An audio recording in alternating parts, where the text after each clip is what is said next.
Chapitre 11. Je te déconseille de traiter avec ce client. Lucien arriva devant la bijouterie avec 5 minutes d'avance. Il jeta sa cigarette, mit son téléphone sur silence et entra. Le commerçant était accoudé sur son comptoir de verre, dans lequel on pouvait voir, sous un fort éclairage, des séries de bagues enchâssées dans du velours noir et rouge.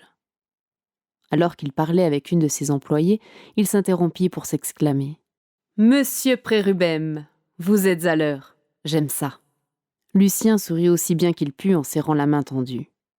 L'organe de préhension, orné de 2 bagues en or, était toujours blanc, lisse et manifestement manucuré avec soin. La peau de cette chose semblait aussi fine que celle d'un bébé. « Bonsoir, monsieur Faubourg. » D'un signe, le maître de séance invita son visiteur à le suivre dans un angle reculé du commerce. Ils s'installèrent dans de confortables fauteuils devant une table basse en bois de rose. Dans ce petit recoin, habituellement destiné aux négociations délicates avec la clientèle fortunée, Jean-Philippe Faubourg toussauta précieusement pour éclaircir sa voix avant de lâcher « Alors, montrez-moi cette nouvelle police d'assurance, monsieur Prérubem. Je suis tout à vous. » Le magasin proposait 3 sortes d'articles de luxe, des bijoux, de la fourrure et de la maroquinerie. Lucien et son client étaient séparés du reste de la boutique par un présentoir de manteaux de vison et de renards argentés. L'homme avait des gestes affectés. Sa main balaya l'air près de son nez, comme s'il voulait chasser une mauvaise odeur ou quelque inopportun moucheron. Lucien ouvrit son attaché-caisse, sortit le document demandé et le posa devant Faubourg.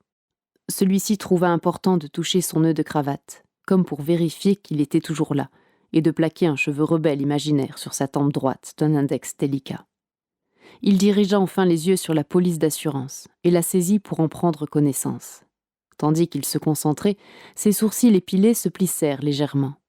Sa main droite effleurait çà et là sa chemise de soie noire.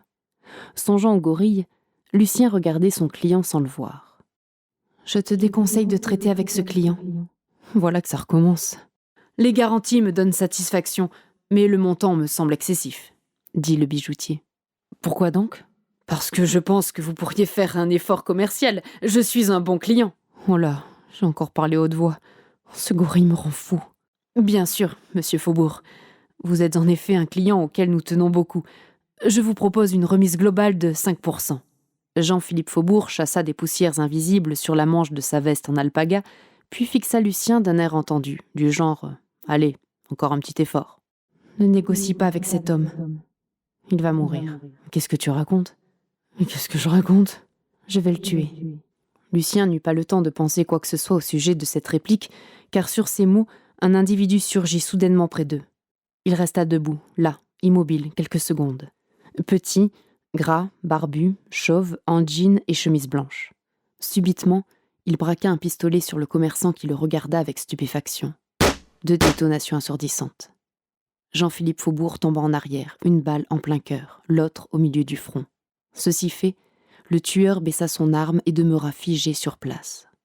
Lucien hurla et renversa le présentoir à manteau en reculant. Puis, il sortit en trombe du magasin et courut sans savoir où il allait, comme s'il était poursuivi par la mort. Une fourrure s'était enroulée autour de son bras gauche. On eût dit qu'il s'enfuyait parce qu'il venait de la voler. L'objet tomba sur le trottoir, quelques dizaines de mètres plus loin, quand il bouscula quelqu'un sans s'en rendre compte. Rapidement hors d'haleine, il s'engouffra dans un bar et s'effondra sur une chaise qu'il fit craquer et crisser sur le carrelage. Des regards curieux convergèrent vers lui, mais il n'en eut pas conscience. Il réalisa qu'il était au bar, chez Marcel, au moment où le serveur lui demanda ce qu'il voulait consommer. À croire que ses jambes eussent déjà pris l'habitude de cette destination. Le barman attendit avec une patience visiblement forcée qu'il recouvra son souffle pour pouvoir s'exprimer. « Un café !» finit par articuler Lucien. L'autre repartit vers son bar, un torchon sur le bras, le plateau contre le ventre et son air résigné sur la figure. Il manipula son percolateur, servit une pression sur le comptoir et jeta un œil à Lucien, qui se tenait roulé en boule sur sa table, la tête enveloppée dans ses bras. « Allons, allons, prédateur. Tu ne devrais pas dramatiser comme ça, » dit le gorille. « Mais que s'est-il passé ? Ce n'est pas possible. Comment ai-je pu deviner qu'on allait le tuer ? » ?»« Tu n'as rien deviné du tout. Cela te prouve bien que j'existe en tout cas. »« Mais tu es donc cet homme que j'ai vu lui tirer dessus ? » ?»« Bien sûr que non. J'ai seulement utilisé son corps pour abattre ton client. »« Mais pourquoi l'as-tu abattu ? » »« Je n'ai abattu personne, monsieur. Voilà votre café. Oh, merci. Excusez-moi. Ce n'était pas à vous que je parlais. Oh oui, je m'en doute. Je commence à en prendre l'habitude. Le serveur s'éloigna en levant les yeux au plafond. Mais pourquoi avoir tué ce type ? Insista Lucien en grignotant l'ongle de son pouce droit. Pour quelle raison cela te préoccupe ? La perte d'un client ? Oh, mais non ! Il s'agit de la mort d'un homme. La mort d'un homme ? Vous êtes 7 milliards à grouiller sur la Terre. Qu'est-ce que cela peut faire ? Un homme de moins parmi 7 milliards. C'est moins qu'un cheveu sur tout un crâne. Et qu'est-ce que la Terre, parmi plus de 100 milliards d'étoiles dans ta galaxie ? Et que représente ta galaxie parmi plus de 100 milliards d'autres galaxies ?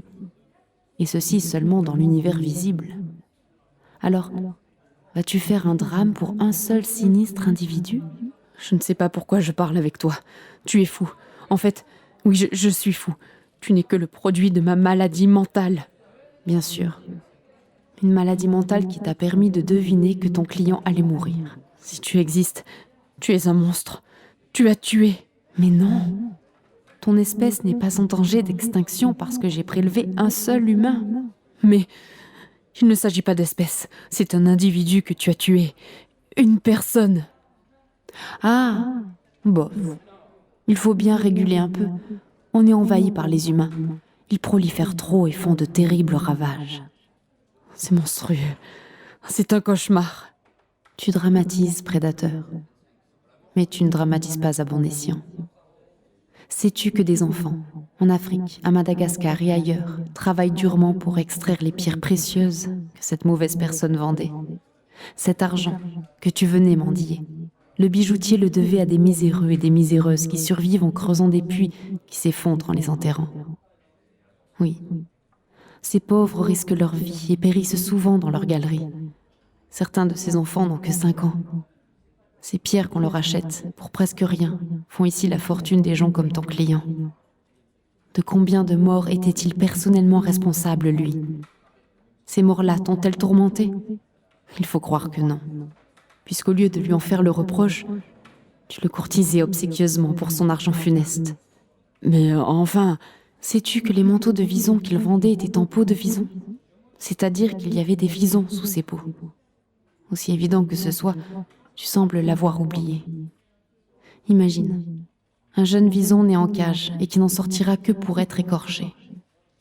À travers les grilles, son regard est dirigé vers la liberté, qu'il n'aura jamais. De toute sa courte vie, il n'aura connu que la prison, la privation de relations familiales et sociales, la peur, uniquement de la souffrance. Pour lui voler sa fourrure sans l'endommager, on le tuera par électrocution ou on lui arrachera la peau à vif. Pourquoi ? Seulement pour porter autour du cou l'enveloppe qui abrita cette tragique existence. Et pour que des Jean-Philippe Faubourg gagnent de l'argent. Combien de visons vivent ce calvaire pour mourir si dramatiquement ? T'en inquiètes-tu ? Tu as tant de mépris pour toutes ces souffrances que la compassion n'a même pas effleuré ton petit esprit formaté par ta doxa. Mais, enfin, des centaines d'enfants esclaves, des millions de visons ou renards périssent tous les ans pour de pures futilités de nantis. Et tu vas te rendre malade parce que j'ai tué un marchand de souffrance ? Ne compare pas des vies de visons avec des vies humaines. Toutes les vies ne se valent pas. En effet, de mon point de vue, celle de Jean-Philippe Faubourg ne valait aucune de celles qu'il a anéanties. Je voulais dire qu'on ne compare pas la vie d'un humain et celle d'un vison. Oui, j'ai bien compris. Es-tu raciste ? Bien sûr que non. Mais quel rapport ? Le rapport est que, quand on refuse une discrimination basée sur la couleur de la peau, il n'y a qu'un petit pas à faire pour refuser qu'un être soit discriminé par ce qui recouvre sa peau, pelage, plume ou écaille. Quoi qu'il en soit, on ne fait pas justice soi-même. Tu as bien appris ta leçon. Tu t'es bien fait programmer la tête. Nous sommes dans un état de droit. Bien sûr, oui. Droit du plus fort sur le plus faible. Non, pas du tout, il y a des lois. Mais dis-moi, prédateur, à propos de lois, c'est pourtant toi qui m'as parlé du lion qui mange la gazelle. Ne s'agit-il pas là d'une métaphore glorifiant la loi du plus fort ? Oui, mais... essaya de répondre Lucien en se rangeant l'ongle du petit doigt gauche. Eh bien, c'est moi le plus fort. Tu n'as donc aucun reproche à me faire. C'est comme ça, que veux-tu ? C'est la vie. Le lion a mangé la gazelle. J'en ai même mangé 2 en même temps, sans coup férir. Comment ça ? Celui qui a tiré, sous ma volonté, est un armurier. Il vend des outils destinés à tuer. Je pense qu'il finira ses jours en prison.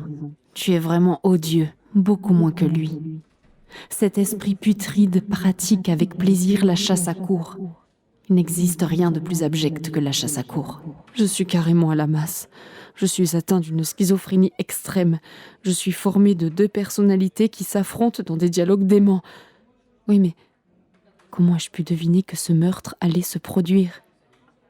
Mais, bien sûr, c'est évident. Bien sûr, c'est évident. Qu'est-ce qui est évident? Gentil prédateur de moi, que je suis fou. Encore? Un peu bouché, oui, mais fou, non. Je te repose la question.